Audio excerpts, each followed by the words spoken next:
Assalamualaikum warahmatullahi wabarakatuh.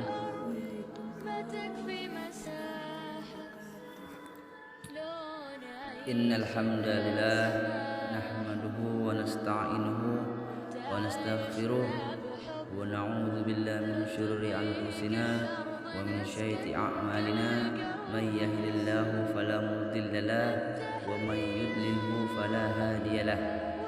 وأشهد أن لا إله إلا الله وحده لا شريك له وأشهد أن محمدا عبده ورسوله يا أيها الذين آمنوا اتقوا الله حق تقاته ولا تموتن إلا وأنتم مسلمون يا أيها الناس اتقوا ربكم الذي خلقكم من نفس واحدة وخلق منها زوجها وبث منهما رجالا كثيرا ونساء واتقوا الله الذي تساءلون به والأرحام إن الله كان عليكم رقيبا يا أيها الذين آمنوا اتقوا الله وقولوا قولا سديدا يصلح لكم أعمالكم ويغفر لكم ذنوبكم ومن يطع الله ورسوله فقد فاز فوزا عظيما أما بعد.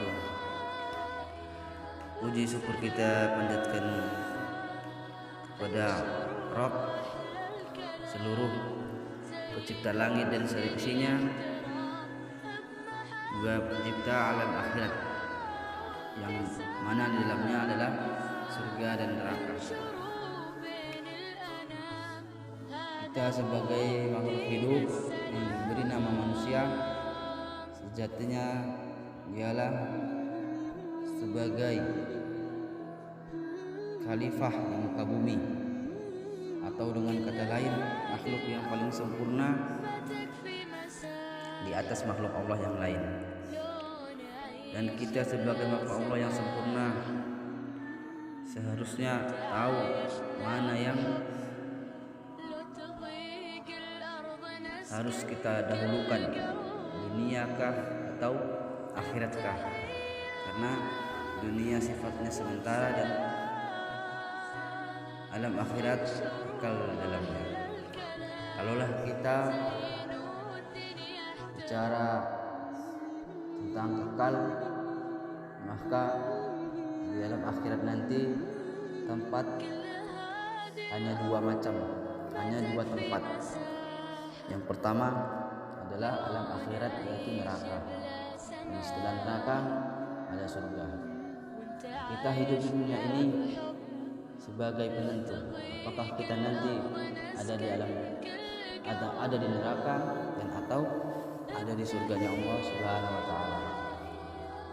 Tentu untuk mendapatkan surganya Allah Subhanahu wa taala kita diwajibkan beribadah sesuai dengan yang diperintahkan. Dan tidak cukup dengan ibadah, maka kita juga harus menjauhi apa yang dilarang. Begitu juga jika kita ingin masuk ke dalam nerakanya Allah Subhanahu wa taala, ya ikuti aja sebelum adanya ajaran Islam. Maka dengan sendirinya kita akan masuk ke neraka. Tentu sebagai makhluk yang sempurna, yang punya akal, kita tahu neraka itu bukan tempat yang kita inginkan. Dengan kata lain, neraka adalah tempat yang sangat hina.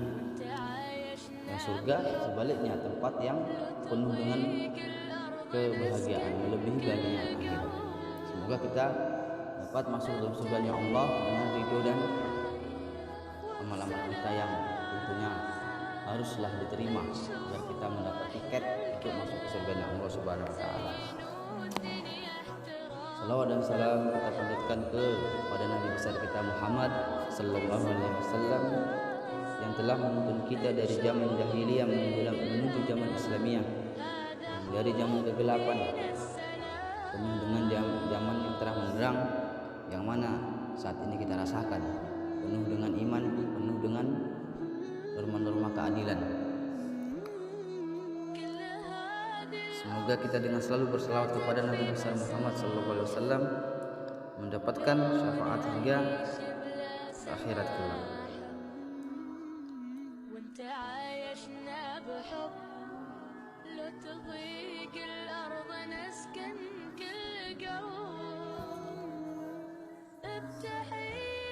Judul pembahasan kali ini ialah mengenai sedekah, yang mana keutamaan sedekah ada beberapa poin yang akan kita bahas. Yang pertama yaitu keutamaan sedekah sejatinya tidaklah mengurangi harta yang kita miliki. Dan yang kedua yaitu mengenai tentang penghapusan dosa. Sedekah ini bisa menghapuskan dosa kita. Namun dosa-dosa, tidak semua dosa yang bisa dihapuskan dengan sedekah. Dan yang ketiga, sebagai jalan kita untuk melipatkan ganda pahala kita, melipat gandakan pahala maksudnya. Jadi itulah poin-poin dan kita akan bahas satu persatu, insyaallah bisa kita bahas sesuai dengan kemampuan ataupun ilmu yang saya miliki. Sejatinya sedekah merupakan kata yang sangat familiar, sangat yang umum didengar di kalangan, tentunya di kalangan umat Islam. Bahkan sejatinya tidak hanya umat Islam, bahkan umat yang lain juga mengakui tentang sedekah itu apa, paham, yaitu memberi. Kalau dalam bentuk harta itu memberi apa yang kita miliki kepada orang lain, itu sedekah. Namun terkhusus dalam umat Islam itu sedekah itu diambil dari kata sodakoh. Sedekah bahasa kita, bahasa Indonesia, bahasa Arab itu sodakoh. Nah, sodakoh juga berasal dari kata sidik atau sidik yang berarti kebenaran. Sidik, kebenaran.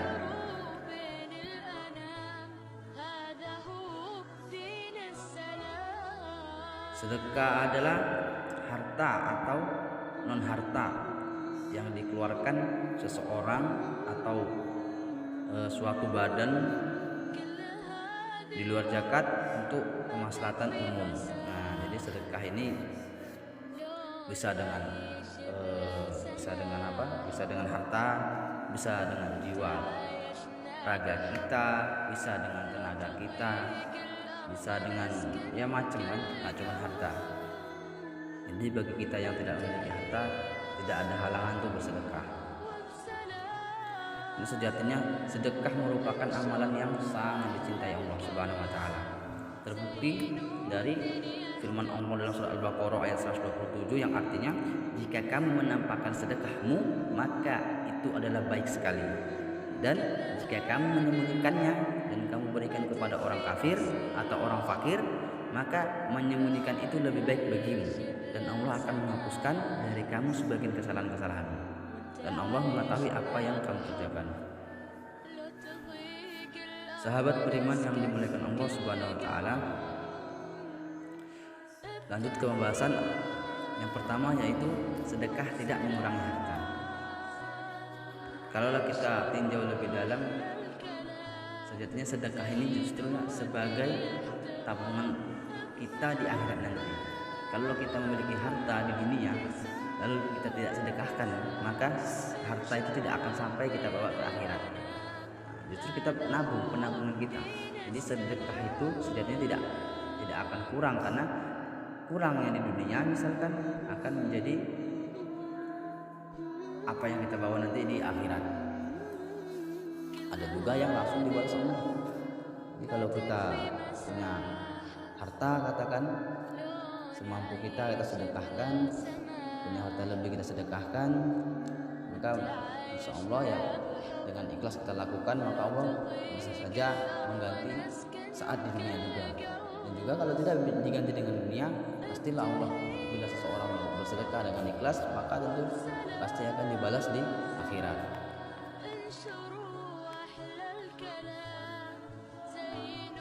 Dalam hadis riwayat Muslim, Rasulullah SAW bersabda, sedekah tidaklah mengurangi harta. Kenapa dikatakan sedekah tidak mengurangi harta? Karena sejatinya meskipun secara tersurat harta terlihat berkurang, namun kekurangan tersebut akan ditutupi oleh Allah Subhanahu wa taala, dan akan terus bertambah kelipatannya menjadi lebih banyak. Itu bagi orang yang meyakini. Nah, jadi karena kita orang Islam, kita wajib meyakininya. Hal ini merupakan janji Allah yang termaktub dalam surat Shaba ayat 39, dan barang apa saja yang kamu nafkahkan maka Allah akan menggantinya, dan dialah pemberi rezeki sebaik-baiknya. Jadi amalan yang sangat dicintai Allah itu terutama sedekah. Jadi beberapa riwayat hadis mengatakan orang yang telah meninggal itu kalaulah dia bisa mengatakan dia akan kembali ke dunia untuk bersedekah, karena dia tahu siksanya perih tadi itu. Karena pertanyaan malaikat nanti di alam kubur cuman masalah harta, yang dikatakan dari mana hartamu kau dapat dan untuk apa hartamu kau belanjakan. Itu masalah sedekah harta. Jadi kita yang memiliki harta ini, kalau zaman sekarang ini dikatakan orang miskin yang nggak bisa beli rumah, orang miskin yang nggak bisa beli kendaraan, orang miskin yang tidak bisa membeli alat perabot rumah tangga, itu katakan miskin. Tapi di mata Allah miskin itu sejatinya nggak ada. Semua orang itu kaya. Karena kalau dikatakan miskin, semiskin-miskinnya orang punya akal, punya pikiran. Jadi kalaulah kita tidak punya harta, maka dengan pikiran kita sedekahkan ilmu pada orang. Dengan sedekah ilmu itu bermanfaat dan berguna bagi kita. Intinya berguna pasti dari bagi kita. Semiskin-miskinnya orang itu pasti punya pikiran, dan itulah modal utama kita untuk bersedekah. Itu maksudnya. Yang kedua ya, penghapus dosa. Tentu sebagai makhluk Allah yang tak luput dari dosa, kita manusia ini, umat Islam ini senantiasa diberikan berbagai keistimewaan agar bagaimana kesempatan untuk bertobat dan penghapusan dosa-dosa kita ini dengan cara yang diridhoi Allah Subhanahu wa taala, tentunya salah satunya dengan bersedekah. Karena sedekah merupakan ibadah yang istimewa yang pertama yang dapat memudahkan kita dalam menghapus dosa-dosa. Dalam hadis riwayat At-Tirmizi dikatakan Rasulullah bersabda, sedekah itu dapat menghapus dosa sebagaimana air itu memadamkan api. Jadi kita diberi keistimewaan oleh Allah Subhanahu wa taala karena tahu kita manusia ini pasti tidak luput dari dosa, namun berbagai banyak cara diberikan oleh Allah Subhanahu wa taala di dunia ini. Berbagai macam banyak cara dikasih kesempatan untuk menghapus dosa-dosa kita. Yang pertama dengan sedekah. Maka kalaulah kita ibaratkan seperti hadis At-Tirmizi, sedekah yang kita berikan secara ikhlas akan ibarat itu seperti air yang memadamkan api. Jadi bagaimana api itu bisa dipadamkan hanya dengan air. Namun kalau api dipadamkan dengan angin, ya bisa jadi kalau apinya kecil padam. Namun kalau apinya besar, bukan padam malah membesar. Namun kalau dengan api yang kecil pun mati, api yang besar pun mati. Namun berbeda dengan sedekah. Kalau sedekah ini sebagian ulama mengatakan dosa-dosa kecil saja yang bisa diampuni. Namun masalah dosa besar itu dalam hukum lain. Yang ketiga, sedekah melipat gandakan pahala, bukan melipat gandakan harta, melipat gandakan pahala. Nah, jadi kalau dikaji-kaji pahala itu harta kita juga, cuman berguna nanti saat di akhirat, sedangkan harta berguna di dunia. Sedekah justru pada dasarnya merupakan keistimewaan kepada setiap pelakunya. Salah satu diantaranya adalah Allah Subhanahu wa taala akan memberikan pahala yang banyak untuk orang yang bersedekah. Dalam firman-Nya Quran surat Al-Hadid ya ayat 18, dikatakan sesungguhnya orang-orang yang bersedekah baik laki-laki maupun perempuan dan meminjamkan kepada Allah peminjaman yang baik, niscaya akan dilipat gandakan atau dilipat gandakan ganjarannya ya kepada mereka, dan bagi mereka pahala yang banyak. Jadi itulah sedikit pembahasan kita mengenai sedekah yang dapat kita ambil dan kita terapkan dalam kehidupan sehari-hari.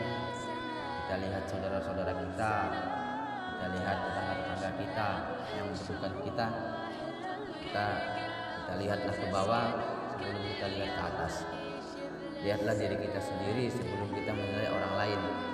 Jadi kita sadar kalau kita memiliki harta, bagaimana tetangga kita yang mungkin butuh bantuan kita walaupun seteguk air, walaupun sebiji kurma, pahalanya sama dengan satu nasi piring. Ini nggak ada kurang. Semakin banyak semakin bagus, tapi semakin sedikit bukan berarti sedikit pula pahalanya. Itulah dapat kita jadikan pelajaran kita, dapat kita jadikan ilmu, dan tentunya dengan ilmu itu kita praktekkan dalam kehidupan sehari-hari. Karena orang yang diberi ilmu justru lebih besar tanggung jawabnya dibandingkan orang yang tidak diberikan ilmu. Kalaulah orang yang diberikan ilmu namun tidak digunakan, atau orang yang memiliki ilmu namun tidak digunakan, maka itu dosanya lebih besar jika dia tidak kerjakan dibandingkan orang yang tidak memiliki ilmu. Maka kita sebagai banyak ditambah ilmu kita, ditambah derajat kita, maka tanggung jawab kita sebagai besar. Dan tentunya tanggung jawab yang besar akan menghasilkan, tentunya kalau kita kerjakan ya pahalanya juga banyak, peluang pahala masuk. Tentunya orang tak ngerti apa yang harus dizikirkan, orang nggak ngerti apa yang harus diibadahkan. Kita tahu sholat asar, sholat maghrib 5 waktu kan, belum sholat malam, belum zikirnya, belum Qurannya. Kita bisa baca Quran.